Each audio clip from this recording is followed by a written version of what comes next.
Liberal Minneapolis is having a bit of a problem where car break-ins just keep happening. At least 125 vehicles had their windows broken in the early morning hours this week here in northeast Minneapolis as well as south Minneapolis. This is on top of more than 300 car break-ins this month alone in the city. Neighbors say this very same thing happened just about 3 weeks ago. Holness woke up to the bad news yesterday morning.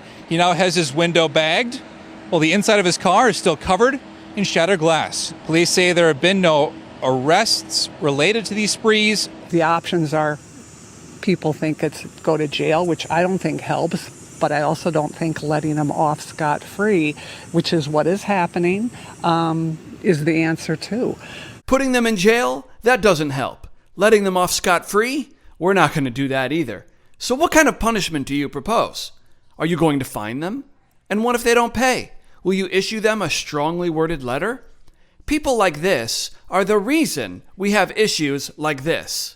I guess all you can do is shrug your shoulders and bemoan that nothing will ever change.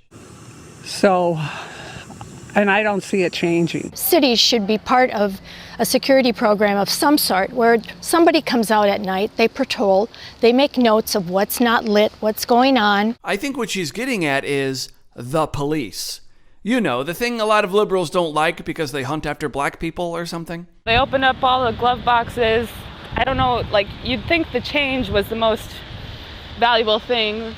There was just no point. If this woman thinks they want a cup full of change that equals a few dollars, then she apparently thinks the perpetrator is an aimless homeless person desperate for a leg up. It's time to update your view of the world, lady. Many victims we spoke with said cash was left behind, but that IDs, insurance cards, and other pieces of mail were taken. This is obviously a well-organized operation where the car break-ins are only step one, and it's likely being done by a small handful of people. The problem is expanding. Bloomington was hit in July, with 40 cars smashed in the Great Wolf Lodge parking lot. Police in Edina arrested 6 people in connection with similar crimes earlier. It's happened yet again. You can't really drive when they're just breaking the windows of your cars. It's cleanup time for both Will Ackerman and his grandma across the street. This is a lot of cars, a lot of damage. Minneapolis police say over 100 cars were broken into overnight Monday into Tuesday. That brings the total to more than 580 since July 15th. It happens everywhere, but I didn't think it was going to happen here. We have recovered 2 stolen vehicles earlier today that we believed are involved in some of the damage.